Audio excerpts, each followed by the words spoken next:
La législation pénale en Haïti est en pleine mutation et nous sommes les témoins d'une période de transformation majeure. Nous, avocats, nous nous devons de nous y préparer avec sérieux.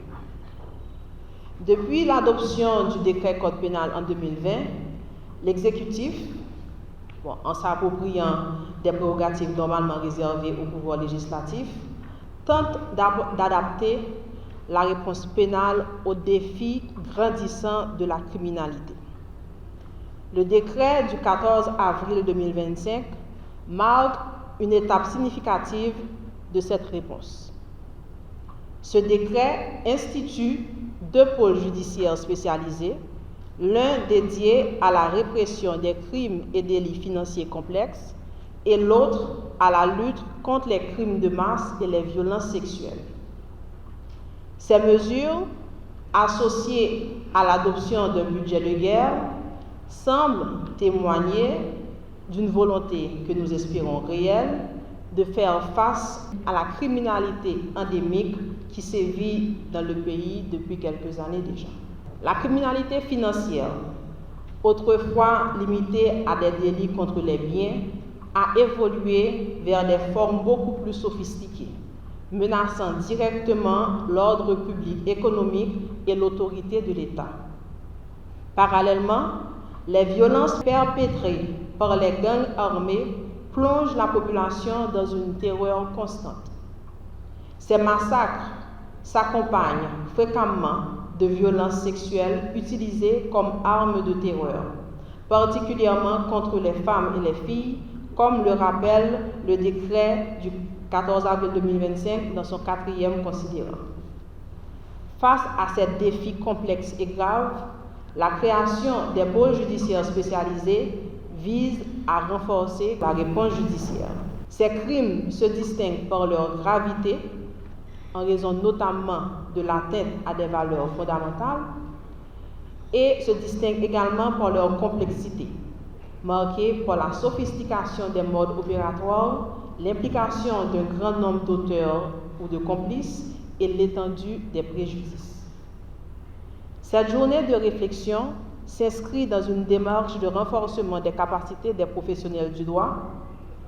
Elle poursuit 3 objectifs principaux. Renforcer les compétences des avocats et des avocates du barreau de Port-au-Prince pour une meilleure appropriation du décret du 14 avril 2025 et une préparation adéquate afin de leur permettre d'exercer dans le cadre de cette nouvelle structure juridictionnelle. Le deuxième objectif est d'analyser les enjeux et défis liés à l'application de ce décret. Et enfin, le 3e objectif est d'identifier les faiblesses et obstacles juridiques et pratiques qui pourraient entraver l'efficacité des pôles judiciaires et aussi proposer des recommandations adaptées. Nous sommes là au barreau en train de former les avocats et avocates en vue de faire face aux grands enjeux juridiques et judiciaires du monde et du pays. Il convient de saluer la parution du décret du 14 avril 2025 instituant un pôle judiciaire spécialisé dans la répression des crimes et des délits financiers complexes et un pôle judiciaire spécialisé dans la répression des crimes de masse et des violences sexuelles, publié le 16 avril 2025 dans le moniteur spécial numéro 25B adopté par le Conseil présidentiel de transition. Ce décret comporte 21 articles.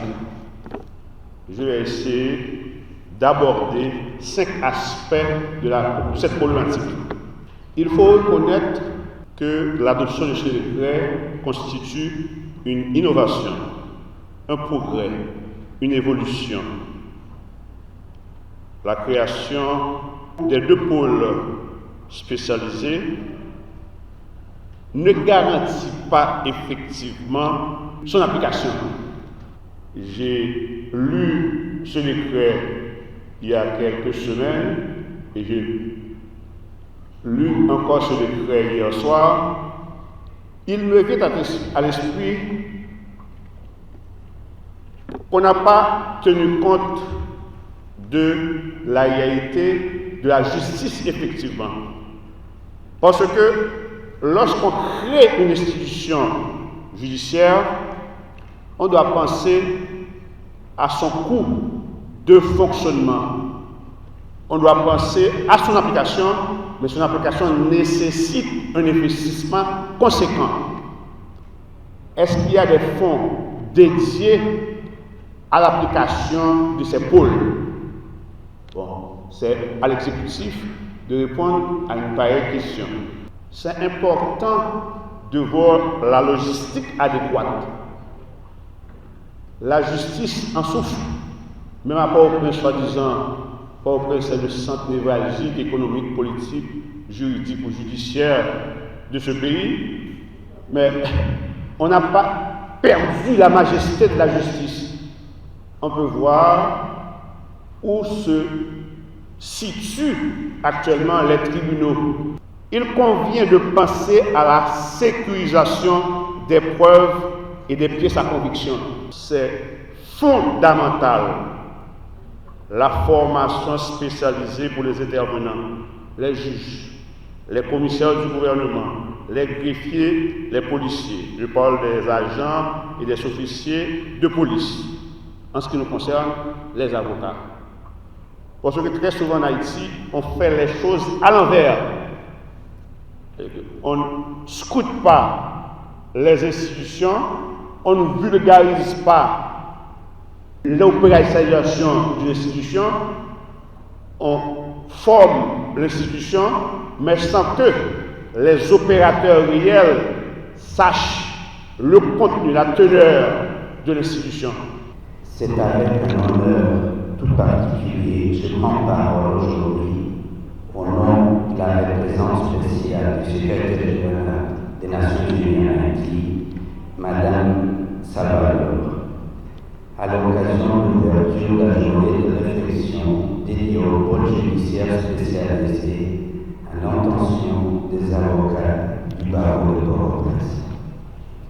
Permettez-moi tout d'abord de saluer l'initiative combien louable du gouvernement qui a institué ces pôles judiciaires, une innovation d'envergure pour une lutte renforcée contre l'impunité et aussi une voie ouverte vers le soulagement des souffrances de nombreuses victimes d'atrocités. Mon appréciation s'en va également à l'endroit du barreau de Port-au-Prince, qui n'a pas décidé sur les moyens pour organiser cette activité, ainsi qu'à chacun de vous ici présents. Votre présence nombreuse témoigne de votre engagement à mettre à profit vos connaissances et expertises pour le succès des pôles judiciaires. Mesdames et messieurs, la répression de la criminalité en général, et en particulier la lutte contre l'impunité des crimes de masse et crimes financiers, ont toujours été au cœur des préoccupations des États, dans le but d'assurer notamment l'ordre et la sécurité publique et rendre justice aux victimes. Il arrive souvent que les États instituent des mécanismes d'enquête ou structures juridictionnelles spécialisées à des fins de renforcement de la répression de certains crimes. Elles sont fréquemment mises en place dans des contextes complexes tels que les conflits armés, violations massives des droits humains, crimes de corruption à grande échelle ou autres situations où les mécanismes ordinaires de justice ne suffisent plus à garantir l'efficacité des procédures. Dans le domaine de la lutte contre l'impunité des crimes de masse, les Nations Unies jouent généralement un rôle important, notamment en promouvant le droit international et en soutenant les juridictions nationales et internationales compétentes. L'ONU s'efforce de prévenir et de soutenir la répression des crimes graves et veille à ce que les victimes des crimes de masse aient accès à la justice, à la vérité et à des réparations.